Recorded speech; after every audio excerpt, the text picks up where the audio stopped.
Chapter 4. How did your morning training go today? Karen asked Naruto as they sat next to one another at Ichiraku's. It was afternoon and Naruto had been given a lunch break before he resumed training. Where better to spend his time eating lunch than his favorite restaurant with his new clanswoman? The smell of ramen and sight of white aprons were becoming all too common for Karen after spending the last 4 days visiting to speak with him. Surprisingly, she didn't mind so much. Ayama made for a decent conversationalist when he wasn't around, and Naruto was often bright enough to warm her up with his cheerfulness. Naruto scratched his cheek, revealing red prayer beads around his wrists. It's a start, I guess. Right now he's testing me on the basics, but in a few days we'll move on to some new stuff. Gamma-sensei's a bit of a pervert though. You shouldn't call your tutor a pervert, Karen told him. The Hokage picked him out for you, so he has to be some kind of super important jonin. Even if you say that, he fell for my sexy jutsu yesterday. Naruto immediately regretted saying that when both Ayama and Karen shot him a look, the latter of whom could easily guess what it was, and the former having warned him about it once before. He abruptly added, I was just doing it to test if my chakra was working fine. Something happened in the forest that made it all wonky until it was fixed in the hospital, but I was told not to push it until now. Ayama let slip out skeptically. She clearly didn't buy it. Don't let me hear you did it again. Yes, ma'am. Naruto chuckled nervously at her disapproving glare. Once she looked away, he sighed deeply and turned back to Karen. But yeah, that's about it for now. He did give me these though. When he held up the prayer beads around his wrists, she prodded them with her fingers but didn't find anything off about them. He gave you beads? It's a sealing technique, he explained. Her interest was immediately piqued. Gamma-sensei did a sealing technique that made them heavy when I'm in training to improve my body condition for the match. They change colors depending on if I'm in training or not. That's a surprise, she said. I didn't know they could do that. It's like the old man said, seals can do incredible things. Naruto looked pensive as he trailed off. I learned a bit more from Kakashi-sensei about my mom. She was supposed to have been good at seals too, despite being a lot like me. It made me wonder what I could have learned if she were here now, and Karen felt a tug in her chest at how his voice dropped. It was still a sensitive issue, one that she knew perfectly well considering her own mother's death. She set a hand down on his knee in solace and changed the topic. Don't you have a shinobi library in the village?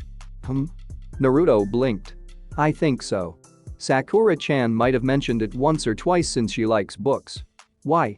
If it's anything like the one in Grass, then it should have a library of different techniques and history books.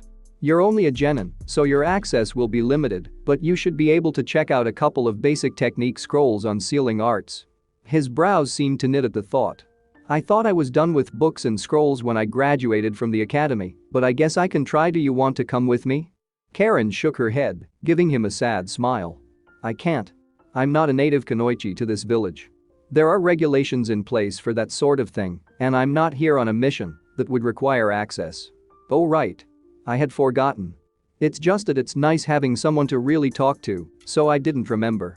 Karen couldn't help but think the sheepish smile he gave her was sort of cute. Not that she told him. Instead she made small talk. Just some harmless questions to keep him entertained and learn a bit more about him until it was time for him to resume his training. She let him go with a promise to see him tomorrow and then talked a bit more with Ayama before heading back to the Petal Fall Inn. The Anbo officers were still following her and remained stationed to watch her, but at this point she treated them as part of the background. She did nothing to give away who she was affiliated with. Nor did she give any indication she was a censor who could detect them through the hiding with camouflage technique they seemed so fond of, to the point she had picked up their rotation patterns already. However, Karen did stir when she felt Naruto entering her range several hours later. He was on the lower floor, at the service desk. She closed her book and left her room, grabbing the half-full bucket of ice on her way out. That would make it seem like she was going to get a refill as she made her way down to the lounge and stumbled across him. Naruto, she said, feigning surprise. Why are you here this late? I wanted to tell you in person that I got a bunch of books for you to read, he said. I talked it over with Gamma-sensei. He said that you can't check them out, but I can take some of them home and let you read them. I have a bunch of them at my place now. So you're inviting me to come over to your home at night? That was quicker than she expected. She didn't think he'd be so willing to let someone he only knew for a few days into his home. "That's okay, right?" he asked. "I mean, I cleaned up and everything. I guess it couldn't hurt." She rubbed the back of her neck as she noticed the ANBU officer watching her had shifted around to a position they could listen in better. "I can spare a few hours to help you out." He flashed a bright smile and grabbed her hand to lead her out. "Great. Follow me." She followed behind him until they reached his apartment. It was one bedroom, one bathroom, and a small dining area with a kitchen installed. The walls had seen some wear and tear, but the window gave him a great view. The wooden paneling on the floor and lower part of the walls could use some polishing as well, but otherwise it was fairly decent for an orphan. "Naruto, I thought you said you found a few books." Karen gestured to the aforementioned books scattered left and right over the floor. There were significantly more than a few. "I count at least 20 at a glance. It's just a bunch of history books." He stepped around them to where his bed was. That had a few scrolls on it. Gama-sensei mentioned that the older ones would likely have references that were excluded in later drafts. "I figured we could look through some of them for any mention of our clan. Since Kakashi-sensei has something planned for our team tomorrow in the afternoon, I don't have to go to sleep too early and can help out." That might actually work. If they only cross-referenced mentions of Uzumaki in the village and old maps, they could work faster and get through them all. "Let's organize them by the oldest editions first. Those will have the most information." Sakura POV. Sakura climbed the stairs to Naruto's apartment the next afternoon, grumbling under her breath as she did so. Kakashi had sent her to retrieve him since he was late to the meeting they were supposed to have today. She hadn't seen him since he scraped through the preliminaries by his teeth. After that he had been hospitalized and then checked out while she was coming to terms with everything that happened in the Forest of Death. Her fingers found themselves brushing the shortened ends where she had cut her hair in the Forest of Death. Her mother had helped her clean it up somewhat, telling her she did the right thing when Sakura gave her an abridged version of what happened during the exam. Her mother had been a kunoichi once before, at least until she retired after Sakura had been born, so she had been proud that Sakura was willing to cut the long hair she treasured so much for her teammates. Sakura had been doing a lot of thinking since then and her match with Ino. She owed Naruto a lot more than she realized, him, Lee, and Sasuke. Until then, she hadn't realized how much they basically did the heavily lifting for the team, or rather she didn't want to admit it to herself. She knocked on his door once she reached it. "Naruto, open up." "Sakura-chan?" His voice was muffled through the door. "Hold on." Naruto opened up, and she was about to thank him for everything when she spotted someone shifting behind him, nestled beneath the covers of his bed. It was a girl, maybe around their age, with messy red hair. She sat up on the bed slowly, the sheet sliding down as a result and showing her disheveled shirt, and wearily rubbed her eyes. "Pervert." Sakura found herself yelling, jumping to conclusions. Her fist smacked him hard and sent him flying into the wall. "Naruto," screamed the girl, now wearing a pair of glasses. She threw aside the covers, revealing that she was wearing a long-sleeved shirt and a pair of short, and stumbled through the spread of open books to get next to him. "Are you okay?" He mumbled something too low for Sakura to hear, blinking rapidly. The girl glared at her through the lenses of her glasses. "Why would you do that to him?" "Well, I didn't expect him to have a girl in his bed when I got here," Sakura said. "That's no excuse for hitting your teammate," the girl claimed. "What he does in his home is his own business. You could have at least asked first before jumping to conclusions." "Karen-chan," Naruto slurred a bit before shaking his head and rubbing the back of his head. "It's fine." "No, it isn't," the girl named Karen argued. "Even my teammates didn't do that to me." I'm sorry," Sakura managed to say, a look of shame on her face as she stared down at her fist. "You're right, he didn't deserve that. It was a knee-jerk reaction. Speaking of which, who are you, and why were you in his bed?" She checked to see if Naruto had injured his head like a mother hen, worry in her eyes quickly turning to anger as she looked back to Sakura. "I'm a member of Naruto's clan. He invited me over to do research on the Uzumaki and we ended up falling asleep. Was that worth hitting him for? Your appearance didn't make it seem all that innocent." Sakura shot back, too used to Ino's snarking to stop it from coming out beforehand. "What was I supposed to think with you on his bed looking like that?" Karen looked away, a blush spreading across her face in embarrassment. "I'm a rough sleeper. I toss and turn a lot, and it takes a while to fix in the morning. I really didn't even want Naruto to see me like this, but I got too into researching and fell asleep before I knew it." It's not that bad, Naruto told her as he stood. Anyway, what are you doing here, Sakura-chan? The meeting, she said. Kakashi-sensei sent me to get you. Huh?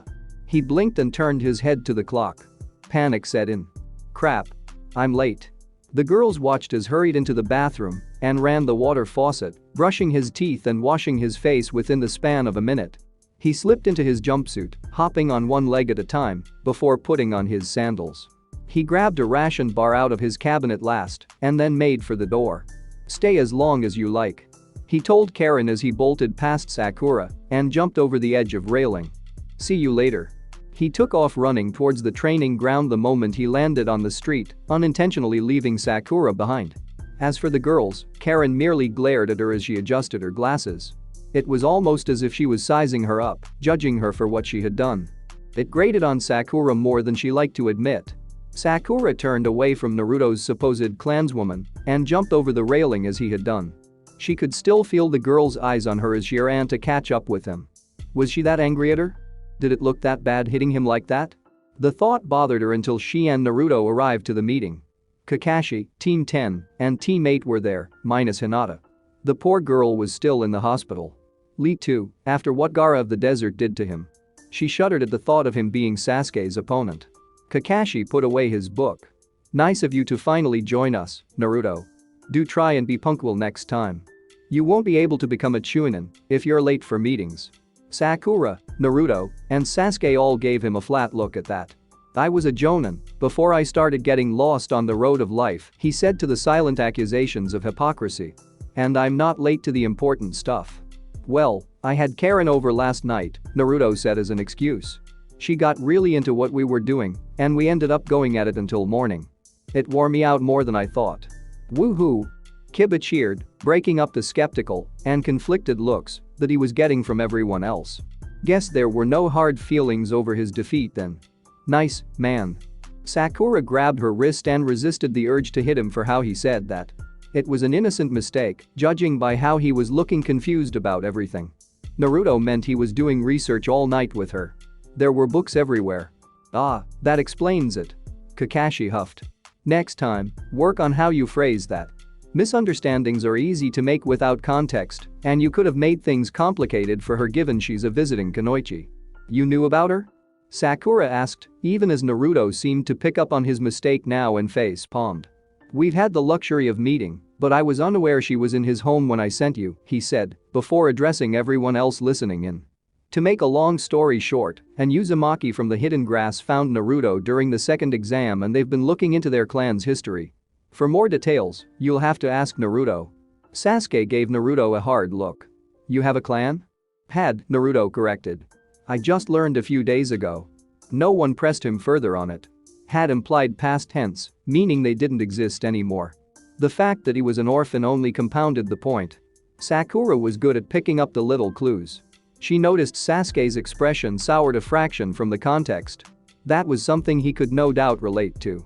And the fact that Naruto needed to research it at all meant there was little left, if anything. That explains the books, Sakura thought.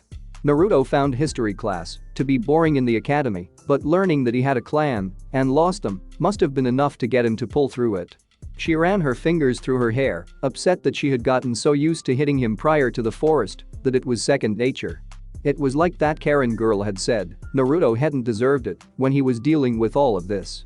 She opened her mouth to apologize for his loss when Sasuke shook his head. It doesn't help when you aren't in the same boat, he mouthed to her. It would have been empty condolences from someone who hadn't lost a loved one or family. Sasuke then turned to Kakashi, who had been watching them. So, what's this meeting about? The finals? Sort of. He nodded to Asuma and Kurenai. As you know, while the Chunin exams are in effect, some teams are broken up in preparation. It wouldn't do for them to go out for a C-rank mission and end up being killed, after all. Sabotage is surprisingly frequent given the amounts often being wagered on the fights. Makes sense, Sasuke stated. When do we start training? I'll personally handle your training starting today, Sasuke, he said. We've got a lot of work to do so that Gaara fellow doesn't catch you. Lucky for you, I can get your speed up to snuff in the time we have. What about us? Sakura asked, crossing her arms. Naruto has to go against that Hyuga that hurt Hinata, and he barely scraped by because Kiba didn't watch where he stuck his nose. Hey! Kiba shouted. Not that he could deny it. Naruto pouted as well. You think I'm happy winning like that?